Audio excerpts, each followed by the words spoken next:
والصلاة والسلام على من لا نبي بعده أما بعد فأعوذ بالله من الشيطان الرجيم بسم الله الرحمن الرحيم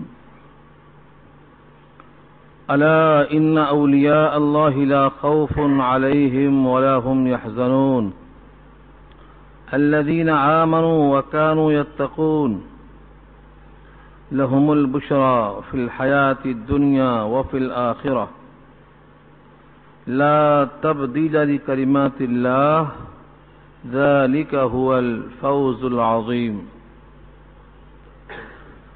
صدق الله العلي العظيم وصدق رسوله النبي الكريم ونحن على ذلك من الشاهدين والشاكرين اللهم ألهمنا رشدنا وأعذنا من شرور أنفسنا اللهم وفقنا لما تحب وترضى من القول والفعل والنية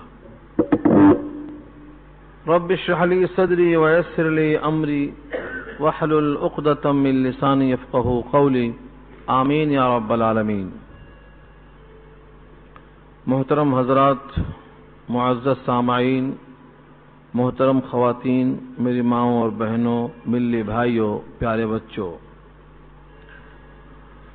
درس کے آغاز سے پہلے میری درخواست ہے آپ حضرات قریب ہو کے بیٹھیں، بہت دور بکھرے ہوئے ہیں، جگہیں بہت خالی ہیں آگے کی طرف۔ جتنا قریب ہو کے بیٹھیں گے اللہ تعالیٰ کی طرف سے بات دل میں آتی ہے، القاء ہوتا ہے، اور شیطان کے وساوس سے ہم سب محفوظ ہو جاتے ہیں۔ اور جب ہم بکھر کے بیٹھتے ہیں تو ہمارا وقت گزر جاتا ہے اور شیطان دل میں ایسے خیالات ڈال دیتا ہے کہ دل میں کوئی بات آتی ہی نہیں۔ اس کو شیطان کی چوری کہتے ہیں، اختلاس شیطان کہلاتے ہیں۔ جیسے نماز میں چراتا ہے، تصور میں کھڑے تھے اللہ کے، تصور لے کے چلا جاتا۔ بس یہی حال درس قرآن کی محفلوں کا بھی ہے۔ اگر ہم جٹ کر نہ بیٹھیں تو کوئی آئے گا، کوئی جائے گا، کسی کا فون بجے گا۔ میری درخواست ہے سب لوگ جتنے فون جیب میں رکھتے ہیں سب آف کر لیں۔ اگر ہم ہفتے میں 1 گھنٹہ بھی قرآن کے لیے اس کو آف نہیں کر سکتے تو کب کریں گے؟ قرآن کریم کے دوران فون کا آنا، ادھر متوجہ ہونا کوتاہی کی دلیل ہے۔ اور جتنا وقت قرآن کے ساتھ گزرتا ہے اس پر آپ کو فخر کرنے کا موقع ملے گا، آج اس کا احساس نہیں ہے آپ کو۔ اس کی وجہ یہ ہے کہ قرآن کے ساتھ جو ہمیں اجر ملتا ہے، فرشتوں کی معیت ملتی ہے، اور فرشتے اس محفل کو اپنے سکون اور سکینے سے گھیر لیتے ہیں، رحمت کا نزول ہوتا ہے۔ جب قرآن کریم کی محفل قائم ہوتی ہے تو قرآن کریم میں صرف اور صرف ہم اور آپ اللہ سے ہم کلام ہوتے ہیں۔ یہ کلام الہی ہے، اس کے ایک ایک لفظ کے ذریعے سے ہم اللہ سے ہم کلام ہوتے ہیں۔ اس لیے کوئی توجہ بیچ میں نہ آنا چاہیے، نہ ہم اٹھ کر جائیں، نہ کوئی بیچ میں آئے، نہ کوئی خلل پیدا کر سکے، بس ہم اور ہمارا مالک۔ آج کا عنوان بہت اہم ہے۔ گزشتہ ہم نے بات شروع کیا تھا آیت نمبر 61 سے کہ اللہ تعالیٰ فرماتے ہیں تم کسی حال میں ہو، چاہے قرآن کی تلاوت میں ہو یا کسی اور اعمال میں ہو، ہم تمہارا مشاہدہ کرتے ہیں۔ جب تم کام کر جاتے ہو اور آپ کے رب پر ذرہ برابر کوئی چیز زمین و آسمان پوشیدہ نہیں ہے، نہ چھوٹی نہ بڑی، سب کتاب میں درج ہے، یعنی اللہ کے علم میں ہے۔ یہاں تک ہماری بات ہو گئی تھی۔ اب یہاں سے ہمیں آگے چلنا ہے۔ اللہ نے واضح فرمایا کہ دیکھو جو اللہ کے ولی اور اللہ کے دوست ہوتے ہیں، الا حرف تنبیہ، جس کے معنی آتے ہیں خبردار، ہوشیار، یعنی اس وقت جو بات کہہ رہا ہوں اس کو توجہ کے ساتھ سنو۔ یہ ترجمہ کس کا ہے؟ الا حرف تنبیہ۔ الا انا، بے شک، اولیاء جمع ہے ولیون کی۔ ولی مانے دوست، ولیون کے معنی آتے ہیں دوست کے، ولایت کے معنی دوستی، اس کی جمع ہے اولیاء۔ قرآن کریم کی اس آیت میں اللہ کے دوست کون ہیں اس کا تعین کرنا ہے۔ الا ان اولیاء اللہ، آگاہ رہو بے شک اللہ کے دوست اور اللہ کے قریبی اور اللہ کے نزدیکی، لا خوف علیہم، ان پر کوئی خوف نہیں، ولا هم يحزنون، اور نہ وہ غمگین ہوں گے، نہ ان کو حزن و ملال لاحق ہوگا۔ اس آیت کو سمجھنے کے لیے ہمیں 3 باتیں جاننا ہے۔ سب سے پہلے ہمیں یہ جاننا ہے کہ ولی اور ولایت کی پہچان کیا ہے، کہ اس کو معلوم ہوگا کہ ولی کون ہے، اس کی علامتیں کیا ہیں۔ نمبر 2، یہ ولایت حاصل ہو سکتی ہے یا بند ہو گئی۔ اور نمبر 3، اگر کسی کو ولایت حاصل ہو جاتی ہے تو اس کے ظاہری افعال کیسے ہوتے ہیں تاکہ پہچان میں آئے۔ یہ 3 باتیں ہمیں آج کو یہاں پر سوچنا ہے۔ الفاظ پھر دیکھیں، الا ان اولیاء اللہ، آگاہ رہو بے شک اللہ کے ولی۔ تو اولیاء جمع ہے ولیون کی، جس کے معنی قربت کے آتے ہیں۔ ولیون کے معنی دوست کے بھی آتے ہیں، قرآن نے استعمال کیا ہے کأنہ ولی حمیم، تو ولی کے معنی گہرا دوست۔ سورہ اعراف میں اللہ نے یاد دلایا ہے ان ولی اللہ الذی نزل الکتاب وهو يتولى الصالحین، یہ بحث ہم وہاں کر چکے ہیں۔ ایک صالح بندہ اپنے زبان سے یوں کہتا ہے ان ولی جی اللہ، میرا دوست تو اللہ ہے، الذی نزل الکتاب، جس نے کتاب اتارا ہے، وہو یتولی الصالحین، اور وہ سارے صالحین کا دوست ہوتا ہے۔ کیا دوستی ایک طرفہ ہوتی ہے؟ نہیں ہوتی ہے۔ تالی ایک ہاتھ سے تو بجتی ہی نہیں۔ جب کوئی بندہ اللہ کو چاہتا ہے تو اس بندے کو اللہ بھی چاہتے ہیں۔ یہ نہیں ہو سکتا ہے کہ آپ چاہیں اور وہ نہ چاہیں، یا وہ چاہیں تو آپ نہ چاہیں، یہ ہو ہی نہیں سکتا ہے۔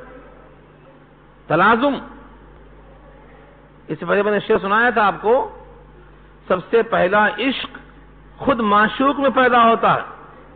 عشق اول در دل معشوق پیدا می شود، تانا سوزد شمع کا پروانہ شیدا می شود۔ شمع جلتی ہے پہلے، پگھلتی ہے، تب پروانہ آ کے شیدا ہوتا ہے اور جلتا ہے۔ شمع نہ پگھلتی تو کسی کو ولایت حاصل کرنے کے لیے یہ مت سمجھو کہ دوستی ایک طرفہ ہوتی ہے، 2 طرفہ۔ ہم کچھ نہیں دیں گے، اللہ ہمیں سب کچھ دے دیں، یہ مطالبہ بھیجا ہے آپ کا۔ ہم سب کچھ دے دیں اور اللہ سے کچھ مل جائے، یہ توقع لے کے چلنا ہے۔ تو سب سے پہلی شرط یہ رکھا اللہ نے کہ اللہ کی ولایت کے لیے، اللہ کی دوستی کے لیے اس بندے کو جو ولی ہوتا ہے اس کی پہچان بتایا ہے۔ کئی روایتیں ہیں، جب اس کو دیکھیں تو اللہ یاد آ جائے۔ الذین اذا رؤوا ذکر اللہ، جب اس کو دیکھا جائے تو اللہ کی یاد تازہ ہو جائے، یہ ہے ولی کی پہچان۔ ولایت کیا چیز ہے، اس کا درجہ کیا ہے؟ سارے اولیاء یہ ولایت جو حاصل کرتے ہیں کیسے حاصل کرتے ہیں؟ ولایت کا درجہ سب سے اعلیٰ درجہ انبیاء کو حاصل ہوتا ہے، سب سے اعلیٰ درجہ۔ جتنے انبیاء ہیں سب ولی ہیں، بلکہ ولایت کا سب سے اعلیٰ درجہ انبیاء میں ہے، اور اس کا سب سے اعلیٰ مقام سید الانبیاء محمد مصطفیٰ صلی اللہ علیہ وسلم کی ذات اقدس میں ہے۔ آپ ولایت کے اعلیٰ مقام پر ہیں، سب سے اونچا۔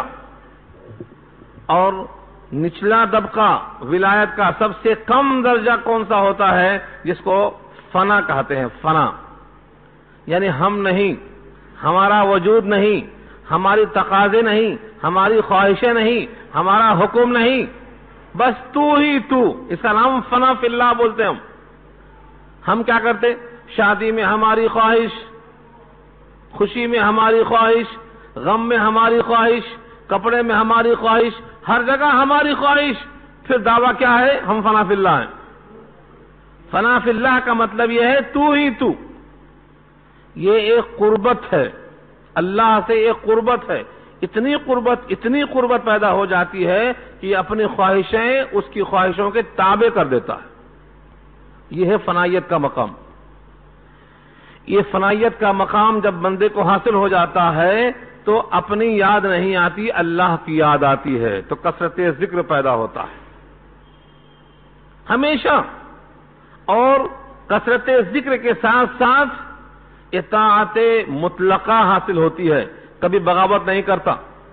جو حکم اللہ کی طرف سے سامنے آتا ہے اور جو طریقہ نبی کا سامنے آتا ہے، چونکہ اپنا کوئی حکم ہے ہی نہیں، 100% اطاعت شروع کر دیتا ہے. تو کیا مطلب ہوا؟ مطاوعت، یعنی اطاعت مسلسلہ، ہمیشہ اطاعت، کسی بھی حکم میں بغاوت نہیں. تو دو پہچان ہو گئی، ایک تو کثرت ذکر ہو گئی اور دوسرے طاعت مسلسل، ہمیشہ اللہ کی اطاعت.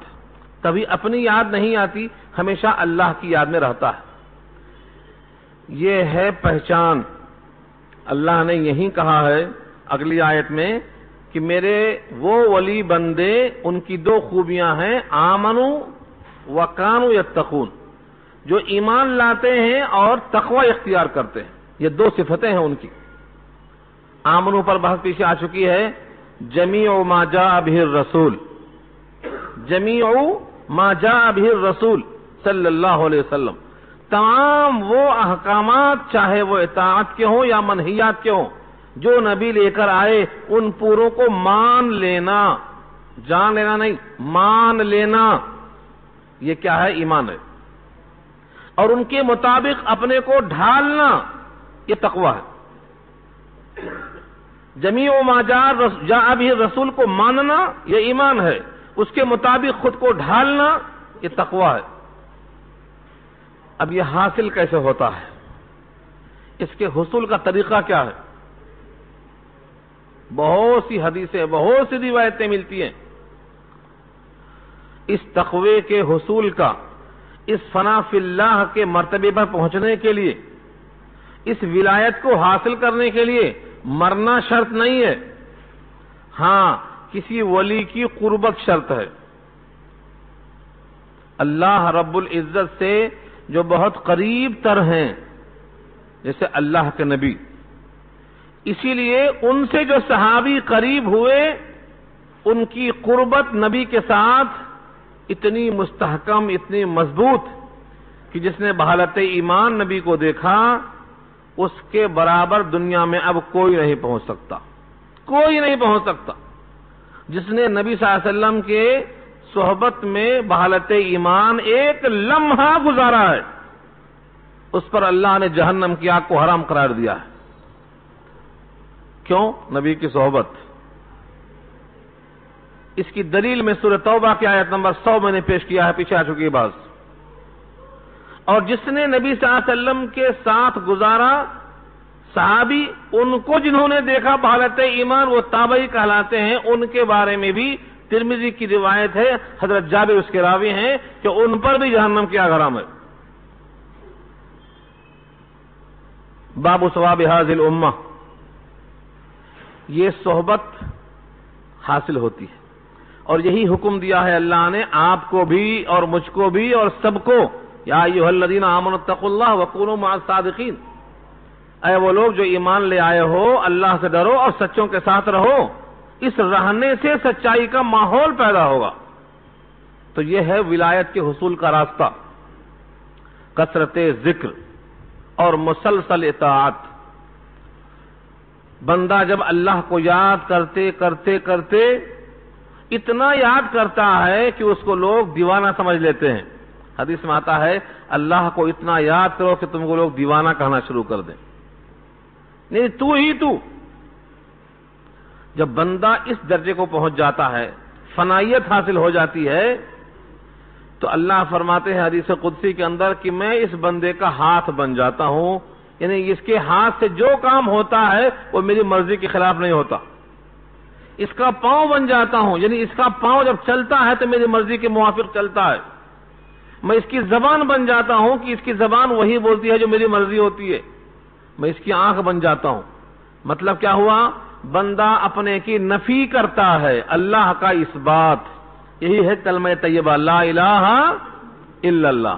کوئی معبود نہیں، یہ میرا نفس یہ بھی معبود نہیں، میری خواہش یہ بھی معبود نہیں، میرے اعزاء و اقارب یہ بھی محبوب نہیں، کسی کی کوئی اقربائی نہیں چلتی ہے، صرف اللہ کا حکم. تب لا الہ پر آپ پہنچے ابھی.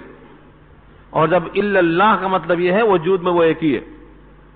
تو ہر بندے کو اللہ سے ایک رابطہ ہے.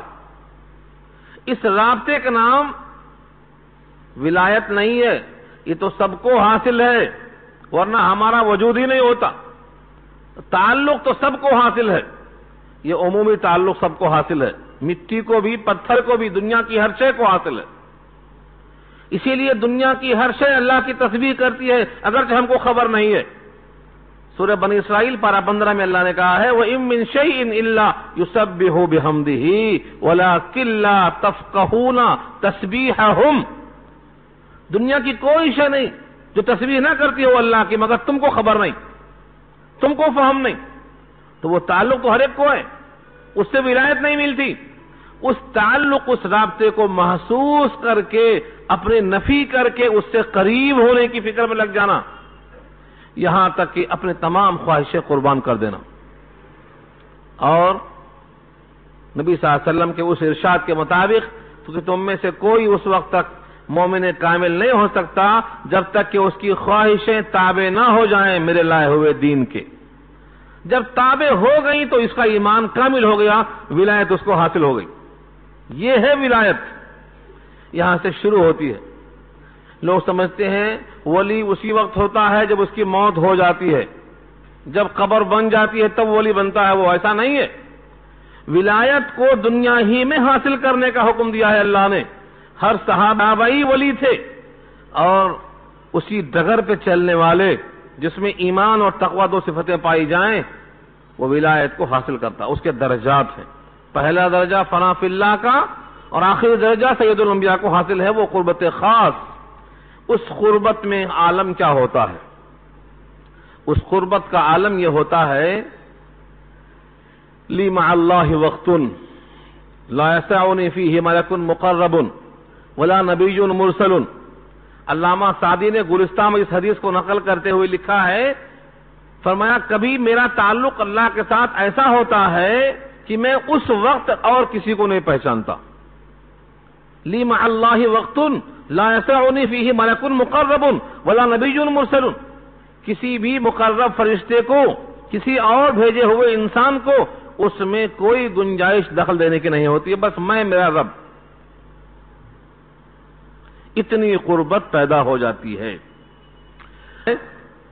کیا شعر میں کہا ہے؟ گہے بر تار میں اعلی نشینم، گہے بر پائے پشت خود نبینم. کبھی بلندیوں کے اوپر چلا جاتا ہوں، اتنے اوپر چلا جاتا ہوں کہ اس کی انتہا بیان کرنا مشکل ہے، اور کبھی اتنا تنزل میں ہوتا، اتنا اتر جاتا ہوں مخلوق کے پاس پہنچانے کے لیے کہ اپنے پاؤں کی پشت بھی نظر نہیں آتی، اتنا اتر جاتا ہوں نیچے. تو وہ کیا ہے؟ لینے کا مقام، اور یہ ہے دینے کا مقام. جب تک نبی لیتے نہیں، جب تک دیتے نہیں. انما انا قاسم واللہ یؤتی. میں تقسیم کرتا ہوں، اللہ دیتے ہیں. یہی ہے وہ تقسیم، اللہ سے لے کر بندوں کو تقسیم کرنا. اسی واسطے فرمایا کہ ان کو کوئی غم نہیں ہوتا. ہاں، یہ اصل راز ہے. اتنی قربت اللہ سے ہو جاتی، بیٹا مر گیا تو کیوں غم ہوگا ان کو؟ کیونکہ یہ سمجھتے ہیں یہ بیٹا اللہ کی امانت ہے، موت حیات اس کے قبضے میں ہے. اس کا نام رکھنے کے، اس کی شادی کرنے کے، اس کو اچھی تعلیم دینے کے، یہ ہماری ڈیوٹی لگایا تھا، ہم پورے کر رہے تھے. ہم اس کی موت و حیات کے مالک نہیں ہیں.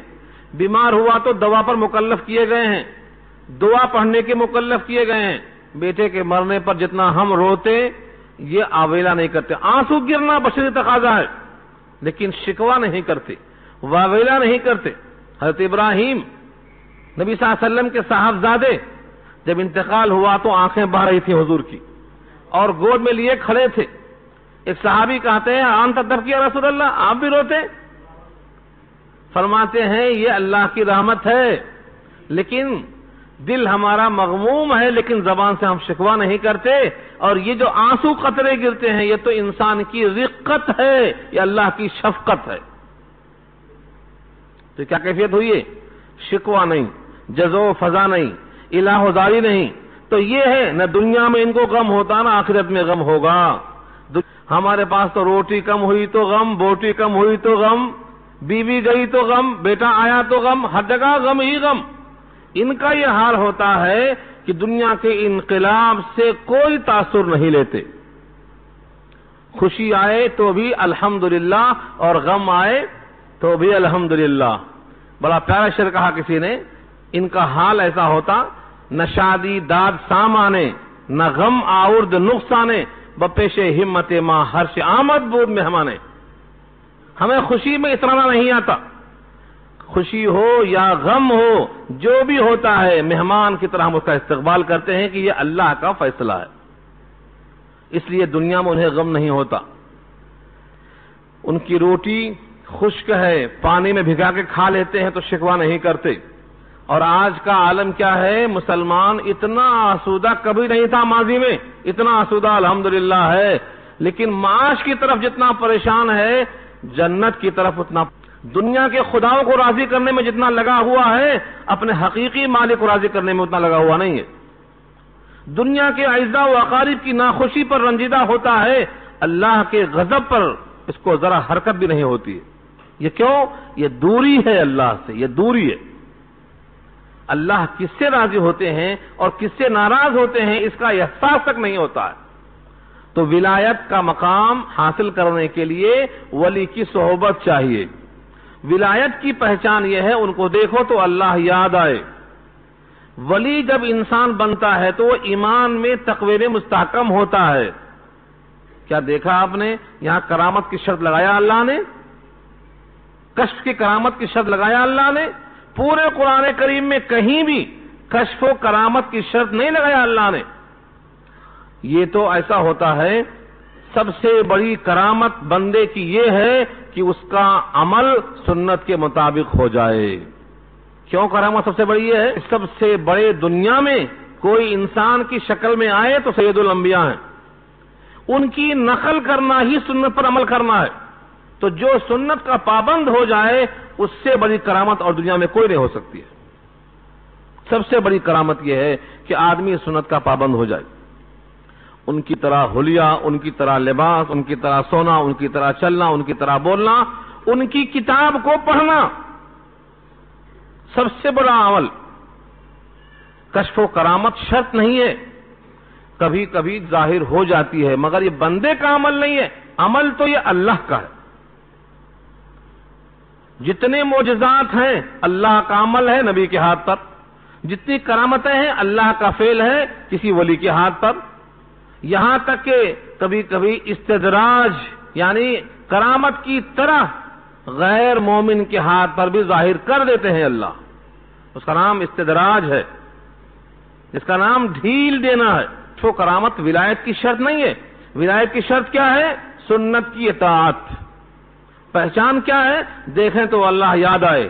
طریقہ کیا ہے؟ سچوں کی صحبت میں رہنا۔ کورس کیا ہے؟ ایمان اور تقوی۔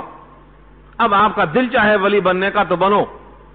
لوگ کیا کرتے ہیں؟ ولیوں کی تعریف کر دے کے اپنی نماز چھوڑ دیتے ہیں، ولیوں کی تعریف کر کے اپنا ایمان بھول جاتے ہیں، ولیوں کے نتائج کو بیان کر کے اپنے فریضے کو فراموش کر بیٹھتے ہیں۔ یہ سبق نہیں ہے۔ اب آیت کے الفاظ دیکھیں آپ، الا ان اولیاء اللہ، آگاہ رہو بے شک اللہ کے ولی، لا خوف علیہم، ان پر کوئی خوف نہیں ہے، آئندہ نہیں، لا خوف علیہم، ان پر کوئی خوف نہیں ہے۔ یہ خوف مصدر ہے، اگر یہ فعل ہوتا تو یا تو پاسٹ ٹینس میں ہوتا یا پریزنٹ میں ہوتا یا فیوچر میں ہوتا، لیکن یہاں خوف مصدر ہے، ان پر خوف ہے ہی نہیں۔ کیوں؟ وہ بے خوف کیوں ہے؟ ایک اللہ کا خوف ایسا بیٹھا ہے کہ سارے خوف سے بے نیاز کر دیا ہے۔ وہ ایک سجدہ جسے تو گراں سمجھتا ہے، 1000 سجدوں سے دیتا ہے آدمی کو نجات۔ یہی ہے، اسے کوئی خوف نہیں۔ کوئی پیدا ہوا کوئی غم نہیں، کوئی مر گیا کوئی غم نہیں، کچھ لٹ گیا کوئی غم نہیں۔ اس کو تو ایک ہی غم کھایا جاتا ہے کہ میرا مالک مجھ سے راضی ہے کہ ناراض، بس، اس لیے اسے کوئی خوف نہیں۔ یہ خوف نہیں دنیا میں ہوگا کہ آخرت میں ہوگا، آگے آیت آ رہی ہے، میں وہاں عرض کرتا ہوں، ان کو کوئی خوف نہیں۔ وَلَا هُمْ يَحْزَنُونَ، حزن اردو میں استعمال ہے، حزن و ملال، آئندہ کا رنج۔ وَلَا هُمْ يَحْزَنُونَ، ان کو رنج نہیں ہوگا، مرتے وقت بھی، قبر میں اتارتے وقت بھی، محشر سے نکلتے وقت بھی، پلسرات کو پار کرتے ہوئے بھی، میزان میں عمل تولتے ہوئے بھی، کبھی انہیں کوئی غم نہیں ہوگا۔ یہ کیوں ایسے ہوں گے؟ اس لیے کہ دنیا میں انہوں نے غم برداشت۔ قرآن کریم کی 2 آیتیں آپ کے ساتھ جوڑیں تو آپ کو معلوم ہوتا ہے کہ دنیا کے غم اور دنیا کے خوف کی وجہ سے وہاں کا خوف ختم۔ مگر اس تقریر کو آپ سمجھنے کے لیے 2 باتیں عرض کے دیتا ہوں۔ اگر کوئی یہ کہے کہ ان کو خوف دنیا میں نہیں ہے، صرف آخرت ہی کے واسطے یہ کہا گیا ہے، دنیا میں ان کو بھی خوف ہے، جیسے کہ مثال کے طور پر ان عذاب ربهم غیر مامون والذین هم من عذاب ربهم مشفقون، سورہ مومنون میں کہا ہے یہ اپنے رب کے عذاب سے ڈرتے ہیں، اور رب کا عذاب ایسا نہیں ہے کہ اس سے کوئی بے خوف ہو سکے۔ کون بے خوف بیٹھ سکتا ہے؟ ان عذاب ربهم غیر مامون، غیر مامون معنی کیا ہے؟ رب کا عذاب ایسا نہیں ہے کہ اس سے کوئی بے خوف ہو سکے، ہر ایک کو دغدغہ لگا ہوا ہے۔ اور دوسری آیت میں کہا ہے اللہ تعالیٰ نے انہو کان فی اہلہ مسرورا، دنیا میں مگن تھے تو وہاں بھگتیں گے، اور اس کے برخلاف جو متقی اور پرہیزگار تھے یہ دنیا میں بہت ڈرا کرتے تھے، اللہ سے بہت ڈرا کرتے تھے۔ آپ کو دعائے قنوت تو یاد ہوگی، ہاں کیا پڑھتے ہیں؟ وَنَخْشَىٰ عَذَابَكَ، کیوں کہتے ہیں آپ؟ اللہ کے عذاب سے ہم ڈرتے ہیں۔ یہ نخشہ عذاب کا ہر صحابی نے کہا، ہر تابعی نے کہا، حضور نے کہا، ہمیشہ ہر نیک بندے نے کہا جو بھی وتر کی نماز پڑھتا ہوگا، وہ نخشہ عذاب کا ان عذاب کا بالکفار ملحق، کیوں کہا؟ ہم ڈرتے ہیں۔ تو دنیا کا یہ ڈر کس کے لیے ہے؟ آخرت کے لیے ہے۔ جو خوف نہیں ہے اس سے مراد دنیا کا کوئی خوف نہیں ہے۔ اگر خوف ہے تو اللہ کی ذات کے راضی ناراض ہونے کا خوف، دنیا کا کوئی خوف مراد نہیں ہے۔ نبی صلی اللہ علیہ وسلم ہمیشہ متفکر رہتے تھے، فکر مند رہتے تھے، غمزدہ رہتے تھے، افسردہ رہتے تھے۔ کہاں مار کے آپ نے نہیں ہنسا کہ اتنا ہنس دیا ہو کہاں مار کے کہ حلق کے اندر جو زبان چھوٹی سی ہے وہ کھل گئی ہو اور کسی نے دیکھ لیا ہو؟ ہمیشہ تبسم۔ 1-2 بار تذکرہ ملتا ہے ہنسنے کا، لیکن اتنا نہیں ہنسنے کا کہ حلق کھل جائے، آپ کے دانتوں کی کچلیاں کھل گئی، چہرے پہ خوشی کے آثار نمایاں ہوئے، سامنے کے 4 دانت کھل جاتے، لیکن کہاں نہیں مارتے۔ زیادہ ہمیشہ متفکر رہتے تھے۔ وہ تفکر کس کا تھا؟ دنیا کا تھا؟ نہیں، صرف اس کا کہ اللہ راضی کیسے ہو، رضا الہی کی دھن آتی تھی، تفکر دنیا کا نہیں ہوا کرتا تھا۔ تو ہمیشہ آپ ڈرتے تھے۔ خود اللہ نے کہا ہے اگر میرا ہے تو ڈرے گا۔ انما یخشی اللہ من عبادہ العلماء، انما یخشی اللہ من عبادہ العلماء، اس کے سوا اور کچھ نہیں کہ اللہ سے اس کے بندوں میں ڈرنا۔ اور سب سے زیادہ علم کس کا ہے؟ اللہ کے نبی کا ہے، لہذا وہ ڈرتے تھے، صحابہ ڈرتے تھے، سب ڈرتے تھے اللہ سے۔ تو جو لا خوف ہے اس سے مراد دنیا کا ڈر نہیں ہے، اللہ کا ڈر تو ہر ایک کو لگا ہوا ہے۔ یہاں تک کہ آقا نے کئی بار جناب فاطمہ سے کہا اپنا انتظام کر لو، اے فاطمہ اپنا انتظام کر لو، اے صفیہ اپنا انتظام کر لو، جب تک ترازو پر نام اعمال تول نہ دیے جائیں میں کسی کے کام میں نہیں آؤں گا، تول دیے جائیں جب تک۔ تو معلوم کیا ہوا؟ دنیا کا خوف نہیں ہے، یہی ہر جگہ ہے، آخرت کا خوف تو ہر ایک کو لگا ہوا ہے۔ کئی آیتیں اور بھی ہیں جو یہاں پر پیش کی جا سکتی ہیں، لیکن میں آگے چلتا ہوں۔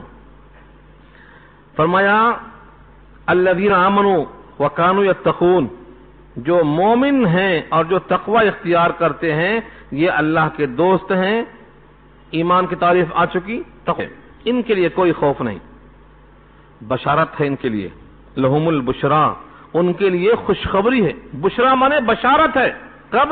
فی الحیات الدنیا، دنیا کی حیات میں، وفی الآخرہ، اور آخرت میں بشارت۔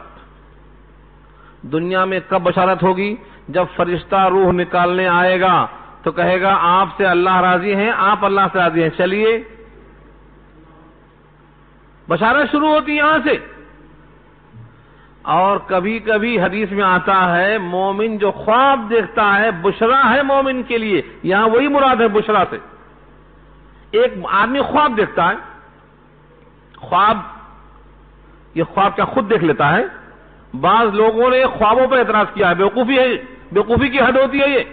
ایک آدمی خواب خود دیکھنے پر قادر ہے کیا؟ خواب کے صحیح ہونے کی 3 شرطیں یاد رکھ لو۔ پہلے سے سوچ کر سویا ہو وہی خواب میں آئے تو خواب نہیں ہے، شعور ہے۔ بھرا ہوا ہے، گیس بڑھ رہی ہے، بخارات ہیں، بائیں کروٹ سو رہا ہے، دل دب گیا ہے، یہ خواب نہیں ہے، اضغاث و احلام ہے۔ معدہ خالی ہو، معتدل ہو، کئی دن کا حصہ نہ ہو اس میں، اور دائیں کروٹ سویا ہو، پہلے سے سوچتا ہوا نہ سویا ہو، اب کوئی خواب دیکھتا ہے عمدہ خواب، یہ بشارت ہے۔ یہ ہے لہم البشرا فی الحیات الدنیا، خواب میں دکھایا جاتا ہے۔ سچ کہتا ہوں، ایک دفعہ میں خود اتنا پریشان تھا میری والدہ کے انتقال کے دن، لوگوں کے سامنے تو میں رو نہیں سکتا تھا، شکوہ نہیں کر سکتا تھا، لیکن کون نہیں جانتا ہے کہ والدہ کا غم انتقال پر کتنا ہوتا ہے۔ بے چینی کے عالم میں سو گیا، رات میں ایسی بے چینی تھی کہ اب کیا ہوگا۔ انسان دعا کر سکتا ہے، رو سکتا ہے، استغفار کر سکتا ہے، درود شریف پڑھ سکتا ہے، مغفرت ہوئی نہ ہوئی اس کی ضمانت کیسے مل سکتی ہے؟ یہی خوف، امید اور خوف کے بیچ میں رہنا، یہی تو ایمان ہے۔ بین الخوف والرجا، الایمان بین الخوف والرجا، امید بھی خوف بھی۔ خواب میں دیکھتا ہوں نبی صلی اللہ علیہ وسلم کا روضہ سامنے آیا، گنبد خضرا دکھائی دی، اس کے اوپر باہر سے لکھا ہوا ہے وما ارسلناک الا رحمۃ للعالمین۔ جب میں نے جا کر مدینے میں دیکھا تو باہر کی سمت میں وہ آیت نہیں ہے، مجھ کو خواب میں وہ آیت آئی نظر میں نے جب باقاعدہ سفر کیا تو دیکھا کہ اس سمت میں، باہر کی سمت میں یہ آیت نہیں لکھی ہوئی ہے، لیکن مجھ کو خواب میں وہاں وہ آیت نظر آئی تھی۔ اس خواب سے ہوا کیا نہیں معلوم، ہے تو اللہ کو معلوم، لیکن تسلی دل کو بہت ہوئی، کیونکہ خواب میں گنبد خضرا کیوں آیا اور یہ آیت کیوں آئی؟ اس غم کو دور کرنے کے واسطے یہ بشارت ہے۔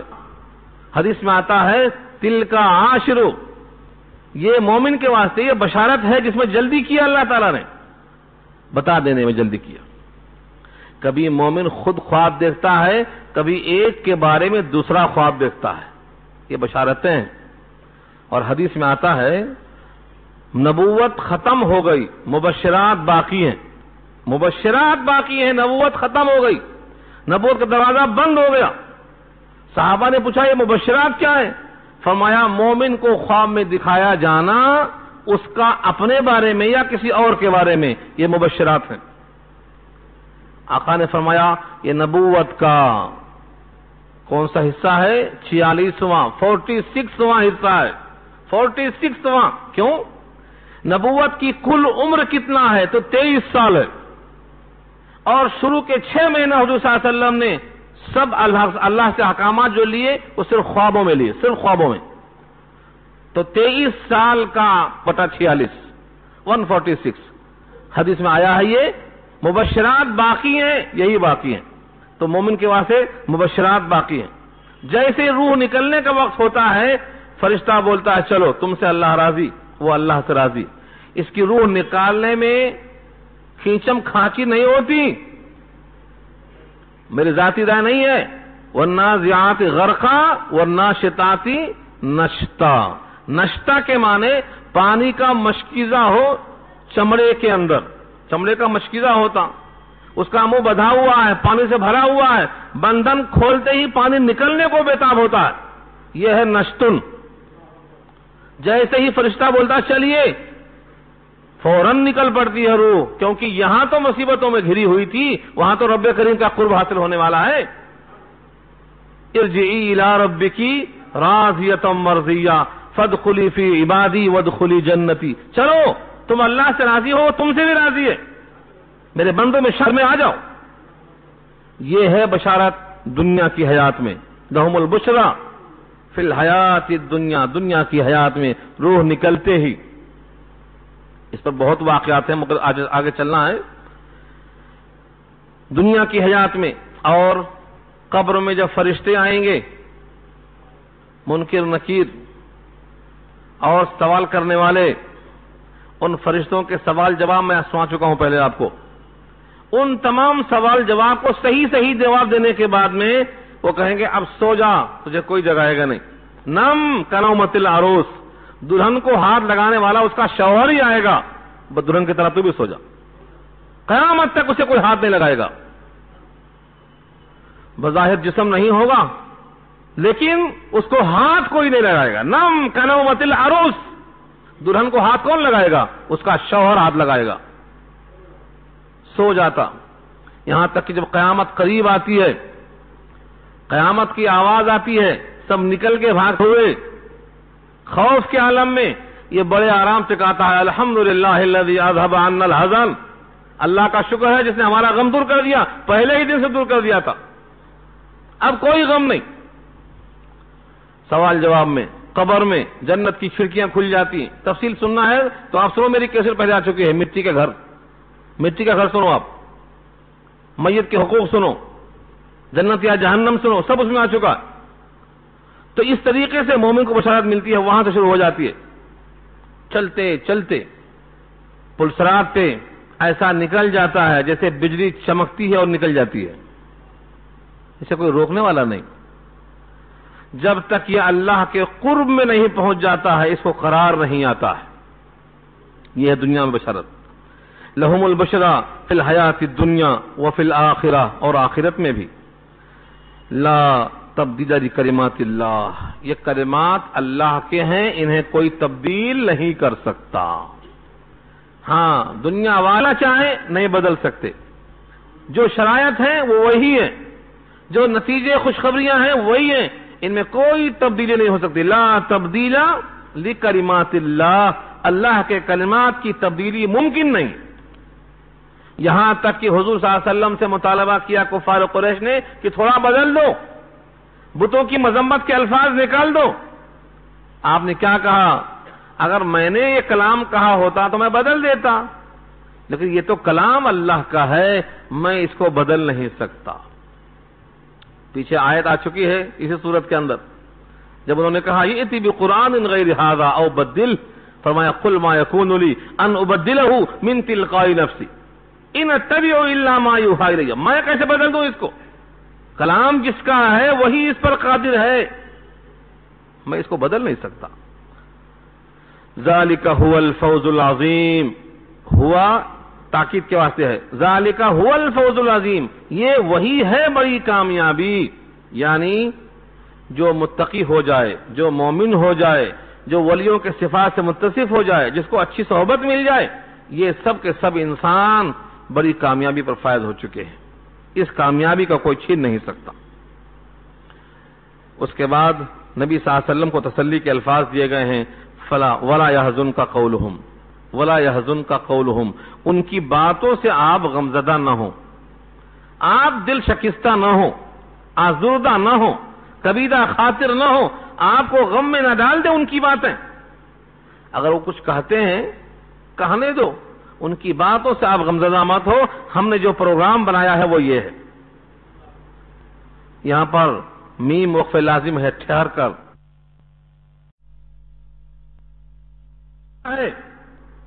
تو نہیں تھا آج ہے، یہ تیرا ہونا میرے کرم کا نتیجہ ہے۔ یہ سب کیوں ظاہر کرتے ہیں؟ تاکہ بندہ قریب ہو اللہ سے، بیچ کے واسطوں کو ہٹائے۔ اس لیے آگے فرمایا الا ان للہ، آگاہ رہو بے شک اللہ ہی کا ہے، کیا؟ من فی السماوات، جو بھی آسمانوں میں ہے، وہ من فی الارض، اور جو بھی زمین میں ہے۔ آپ کس کے ہوئے؟ اور ہم کس کے ہوئے؟ اللہ کے ہوئے۔ جب اللہ کے لیے ہو گئے تو پھر ہم کسی اور کے لیے دوسرا کام کیوں کرتے؟ یہی سوال ہے۔ ہم اللہ کے لیے ہیں اور اللہ ہمارے لیے ہے، ساری کائنات ہمارے لیے ہے، ہم اللہ کے لیے ہیں۔ اس لیے فرمایا وَمَن فِي الْأَرْضِ، جو بھی زمین میں ہے سب اللہ کی ملکیت ہے۔ اب کچھ لوگ ایسے ہیں جو اللہ کو چھوڑ کر اوروں کی اتباع کرتے ہیں، اوروں کو شریک بناتے ہیں، ان کا کیا حال ہے، ان کا کیا موقف ہے؟ وَمَا يَتَّبِعُ الَّذِينَ يَدْعُونَ مِن دُونِ اللَّهِ شُرَكَاءَ، اور وہ جو لوگ اپنے پارٹنر کی اور شرکا کی اتباع کرتے ہیں، جو پکارتے ہیں اللہ کے علاوہ، یعنی اللہ کے علاوہ سے اور جن کو پکارتے ہیں بحیثیت ان کو شریک سمجھ کر ان کو فالو کرتے ہیں، ان کی اتباع کرتے ہیں، ان کا نتیجہ کیا ہے؟ ان یتبعون الا الظن، وہ نہیں فالو کرتے ہیں مگر گمان کو، اٹکل کو۔ ان کے دماغ میں صرف اور صرف کیا ہے؟ ایک تخمینہ، ایک اندازہ، ایک ظن، بس یقینیات نہیں ہے۔ یقین اور ظن میں فرق ہے۔ ظن کے معنی ذوائنون، ظن کے معنی گمان۔ جو یقین اور تولنے کے بعد دیکھا جائے گا تو یقین کا درجہ بہت بڑا ہے اور ظن کا درجہ بہت کمتر ہے۔ ظن میں یقین نہیں ہوتا، صحیح بھی ہو سکتا، غلط بھی ہو سکتا، گمان ہے، اندازہ ہے، تخمینہ ہے، اٹکل پچو ہے۔ وَإِنْهُمْ إِلَّا يَخْرُصُونَ، اور نہیں ہے وہ مگر قیاس کرتے ہوئے۔ یخرسون، خرسا یخرسو، گونگا آدمی بولتا نہیں ہے، اشارہ کرتا ہے، تو کیا سمجھتے ہیں؟ شاید یہ بول رہا ہے، شاید وہ بول رہا ہے، شاید یہ کہہ رہا ہے۔ اس کی باتوں میں کئی گنجائش۔ اس درخت پر 10 کلو آم ہے یا 20 کلو آم ہے، یہ کیا ہے؟ یہ ہے اندازہ، تخمینہ بولتے ہیں اس کو، یہ ہے خرس یخرس۔ هو الذی جعل لکم اللیل لتسکنوا فیہ والنہار مبصرا، وہی اللہ جس نے بنایا تمہارے لیے رات تاکہ تم اس میں سکون حاصل کرو۔ رات نہ ہوتی تو سکون نہ ہوتا۔ ایک رات نہ سو کر دیکھو، جس کو ایک رات نیند نہیں آتی اس سے پوچھو، یہ جسم کی تکان دور کر کے نئی توانائی بھر کے آپ کو سکون و فرحت حاصل کرتی ہے، یہ نیند ہے۔ وَجَعَلْنَا نَوْمَكُمْ سُبَاتًا، یہ اللہ نے رات کو بنایا ہے تاکہ تم اس میں سکون حاصل کرو۔ لِتَسْكُنُوا فِيهِ، تسکنو، سکن یسکنو مانے سکون حاصل کرنا، ٹھہرنا، قرار پانا، راحت ملنا۔ قرآن نے رات کو مسکن کی جگہ بتایا، لِتَسْكُنُوا فِيهِ، اور یہی مسکن ہم جو بولتے ہیں گھر کو، گھر بھی مسکن کیوں ہے؟ وہاں سکون حاصل ہوتا ہے۔ اور بیوی کو اس سکون کا سبب بتایا ہے، تو 3 چیزوں کو بتایا اللہ نے۔ رات تو وقت ہے اور مکان اس کی جگہ ہے اور بیوی اس کا ذریعہ اور سبب ہے۔ ان تینوں کو اللہ نے مسکن کہا ہے اور سکون کا جگہ بتایا ہے، سکون کی جگہ بتایا ہے، تینوں جگہ، تینوں مختلف آیتوں میں ہے۔ بندے کو اگر ان تینوں میں سکون حاصل نہیں ہوتا ہے تو کہیں نہ کہیں کمی ہے اس میں۔ وَالنَّهَارَ مُبْصِرًا، اور دن بنایا ہے سجھانے والا۔ دن نہ ہوتا تو کیسے کاروبار ہوتے، معیشت کا انتظام کیسے ہوتا؟ کیا دن کو رات میں تبدیل کرنا قدرت نظر نہیں آتی؟ اور دن کے اجالے کو ختم کر کے رات کا سکون لانا، کیا یہ طاقتور کسی قادر کی دلیل نہیں ہے؟ پھر ہم اس اللہ سے کیوں دور ہوتے ہیں؟ ان فی ذلک لآیات، بے شک ان انقلابات میں نشانیاں ہیں، لقوم یسمعون، ایسی قوم کے لیے جو سنتی ہے۔ میں کبھی کبھی سوچتا ہوں اللہ تعالیٰ نے یہاں قوم کے لیے یسمعون کیوں استعمال کیا؟ سنتی ہے کیوں کہا؟ دیکھتی کیوں نہیں کہا؟ کیونکہ سونے کا تعلق آنکھیں بند کرنے سے ہے۔ آدمی سو رہا ہے، وہ دیکھ نہیں سکتا، اور دیکھ رہا ہے تو سو نہیں سکتا۔ وہ تو نبی کی صفات میں سے ہیں کہ نبی سوتے ہیں، ہاں، لیکن آنکھیں سوتی ہیں، دل جگتا ہے، ہمارے پاس غفلت آ جاتی ہے۔ تو اللہ نے کیا کہا؟ لقوم یسمعون، ایسی قوم کے بارے جو سنتے ہیں۔ ارے میاں تم سو رہے تھے؟ ہاں، کان میں آواز آئی، میں سو رہا تھا۔ سن کر کے یقین کر سکتا ہے، آنکھوں سے دیکھ کر اپنے سونے کا یقین کبھی نہیں کر سکتا۔ تو کہا لقوم یسمعون، سن کر معلوم ہوتا ہے کہ ہاں ہم واقعی سو رہے تھے۔ تو اللہ تعالیٰ نے اس صفت کا بھی کیسا لحاظ کیا ہے۔ قالوا اتخذ اللہ ولدا، یہ اللہ اتنا قادر ہے، لیکن لوگوں کے عقیدے کتنے باطل ہیں۔ عیسائیوں نے کہا اللہ کے بیٹا ہے، یہودیوں نے کہا اللہ کے بیٹا ہے، اور کئی لوگوں نے کیا کہا؟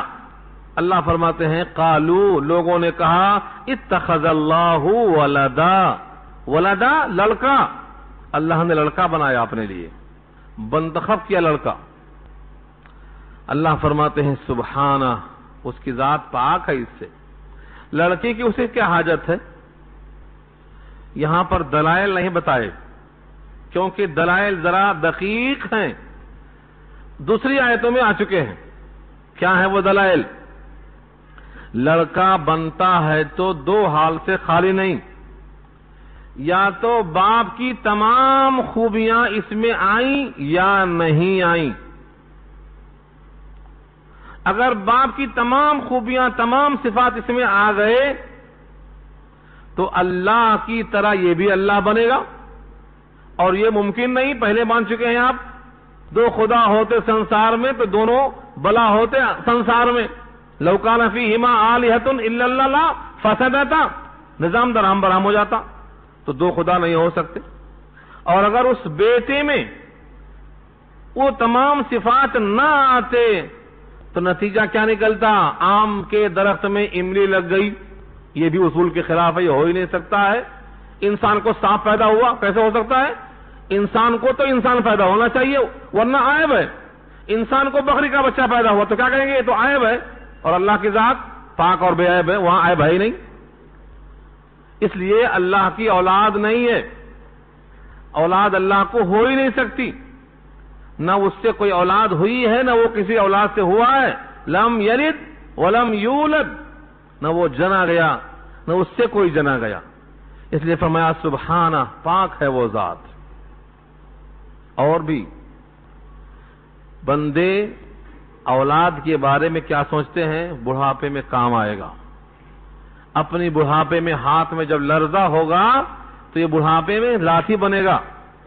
یہ احتیاج ہے، اور اللہ محتاجی سے پاک ہے، اس میں کوئی انقلاب نہیں پیدا ہوگا کہ پہلے بچہ تھا، پھر بوڑھا تھا، پھر جوان تھا، معاذ اللہ۔ یہ تو ہماری کمزوری انسانوں کی ہے، وہ تغیر سے پاک ہے۔ هو الاول والآخر والظاہر والباطن، وہی اول وہی آخر، جیسا تھا ویسا ہے، اس میں کوئی تغیر نہیں ہو سکتا ہے۔ جب تغیر نہیں ہو سکتا ہے تو جیسے آج بے نیاز غنی ہے، ہمیشہ بے نیاز اور غنی رہے گا۔ اس لیے بچے کی ضرورت نہیں ہے۔ آگے فرمایا هو الغنی، دیکھو آیت کے الفاظ، قالوا اتخذ اللہ ولدا سبحانہ هو الغنی، کیا ہے جملہ؟ هو الغنی، اولاد کی ضرورت تمہیں ہے، تم محتاج ہو سکتے ہو، تمہیں بڑھاپا کمزوری آ سکتی ہے، تمہیں فقر و فاقے کا خطرہ ہو سکتا ہے۔ اللہ کی ذات تو غنی ہے، اسے اولاد کی حاجت نہیں۔ لہذا جتنے لوگ عقیدہ رکھتے ہیں کہ اللہ کی بیوی ہے، اللہ کی بیٹی ہے، اللہ کے بیٹے ہیں، یہ سب باطل عقیدے ہیں۔ وَلَمْ تَكُنْ لَهُ صَاحِبَةٌ، اس کی بیوی نہیں، اس کو بیوی نہیں، جب بیوی نہیں تو بیٹے نہیں۔ اور کسی نے کہا فرشتے بیٹیاں ہیں، بیٹیاں بھی نہیں۔ قالوا اتخذ اللہ ولدا سبحانہ هو الغنی لہ ما فی السماوات وما فی الارض، یہ ریپیٹ نہیں ہے، اس کی تائید میں آیا ہے۔ اب جو کچھ زمین و آسمان میں ہے سب اسی کی ملکیت ہے، اور ملکیت بتاتی ہے کوئی بیٹا اپنے باپ کا مملوک نہیں ہوتا۔ کیا وہ غلام ہے؟ مملوک نہیں ہوتا۔ جب سب کے سب اس کی ملکیت میں ہے تو جو بیٹا ہوا وہ کیا ہوا؟ مملوک ہوا، اور بیٹا مملوک ہوتا نہیں، بلکہ وصول یہ ہے اگر باپ کی ملکیت میں بیٹا قیدی بن کے آیا، ملکیت میں آتے ہی خود بخود آزاد ہو جاتا ہو، خود بخود آزاد۔ اس لیے زمین و آسمان کی ہر شے اس کی ملکیت ہے۔ ان عندکم من سلطان بہذا، نہیں ہے تمہارے پاس کوئی دلیل اس کے مطابق جو تم نے دعویٰ کر رکھا ہے اوپر. تمہارے پاس اٹکل ہے، تخمینہ ہے، گمان ہے، ظن ہے، بس تمہارے پاس کوئی سند ہے اللہ کے بیوی ہونے پر، اللہ کے پاس لڑکیاں ہونے پر اور اللہ کے پاس بیٹا ہونے پر کوئی دلیل ہے؟ نہیں ہے. ان عندکم من سلطان بہذا، نہیں ہے تمہارے پاس کوئی سلطان، کوئی حجت، کوئی دلیل، کوئی سند، کوئی پروف تمہارے پاس نہیں ہے. بہذا مانے اس دعوے پر. اتقولون علی اللہ ما لا تعلمون، کیا تم ایسی باتیں اللہ کے خلاف کہتے ہو جو تم خود جانتے نہیں ہو؟ یعنی ایسی بات کہنا مناسب نہیں ہے اللہ کے خلاف جس کا تمہیں علم نہ ہو. وہی بات کہو جس کا تمہیں علم ہو. قل ان الذين يفترون على الله الكذب لا يفلحون، کہہ دو بے شک جو لوگ گڑھتے ہیں اللہ پر جھوٹ وہ کامیاب نہیں ہوں گے. پہلا اعلان، دنیا میں جو قرآن کے خلاف کہے گا یہ اللہ پر افترا ہے، یہ کامیاب نہیں ہوں گے. دلیل میں یہ آیت یاد کر لیجیے آپ. 69، جو لوگ بھی اللہ پر جھوٹ گڑھیں گے لا یفلحون، کامیاب نہیں ہوں گے. چیلنج ہے اللہ کی طرف سے. اب آپ کہیں گے ہم دنیا میں دیکھتے ہیں کہ آج بڑے بڑے فرعون غالب آ رہے ہیں. کیا کہیں گے آپ؟ بڑے بڑے فرعون غالب آ رہے ہیں، 6 مہینے کے معصوم بچے پس جا رہے ہیں، بہت سے نمازی کرا رہے ہیں، بہت سے روزہ دار کرب و اضطراب اور علم میں پڑے ہوئے ہیں. اور قرآن نے کہا ہے جو اللہ پر جھوٹ گڑھتے ہیں وہ کامیاب نہیں ہوں گے.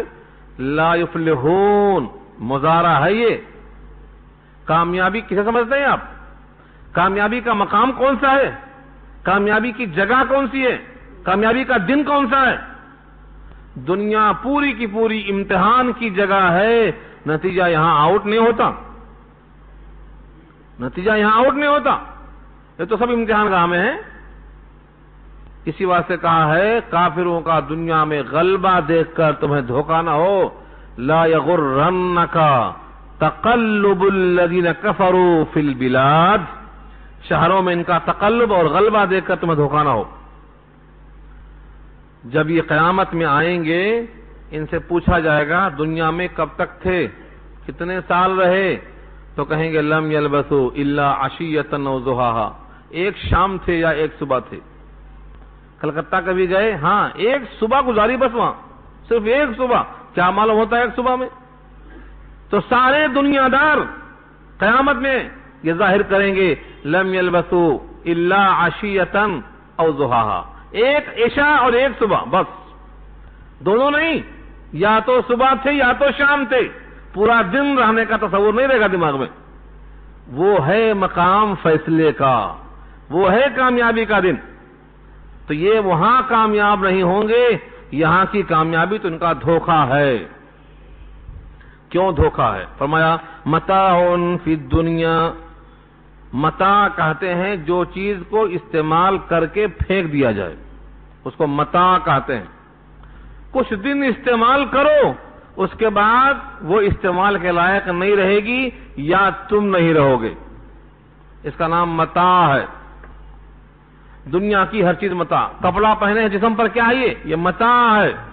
متاع اس جوڑے کو کہتے ہیں جو بلا نکاح کے، بلا مہر کے جو نکاح ہوتا ہے، بلا نکاح میں، بلا تعین کے جو نکاح ہوتا ہے مہر میں، یعنی نکاح تو ہو گیا لیکن مہر متعین نہیں کیا گیا، پھر طلاق بھی ہو گئی. اسے کیا دینا؟ ایک جوڑا دینا کپڑے کا، اس کا نام بھی متاع رکھا ہے. ایک جوڑا دے دو استعمال کرنے کے لیے. تو متاع اور متاع جس کے معنی آتے ہیں استعمال کرنے کی چیز. بس دنیا کی ہر چیز جو ہم استعمال کرتے ہیں سب کے سب متاع میں آتے ہیں. چاہے وہ گھر ہو، چاہے وہ مکان ہو، آپ کے کپڑے ہوں، آپ کے کھانے پینے کی چیزیں ہوں، یہاں تک کہ ان تمام متاع میں سب سے بہتر متاع بہترین بیوی ہے. خیر متاع دنیا المرأۃ الصالحہ. الدنیا کلھا متاع. دنیا پوری کی پوری متاع ہے. استعمال کرتے ہوئے یا تو تم چھوڑ کے جاؤ گے یا تم سے یہ چھوٹ جائے گی. دو ہی شکل ہے، مستقل نہیں رہے گی. کوئی شخص چاہے کہ ہم اس کو مستقل لے لیں، نہیں ہو سکتا. آپ کا وجود خود مستقل نہیں ہے، اس کائنات میں رہنے والے کا وجود مستقل نہیں ہے، لہذا اس کے ذریعے جو استعمال کی چیزیں ہیں ان کا بھی وجود مستقل نہیں ہو سکتا۔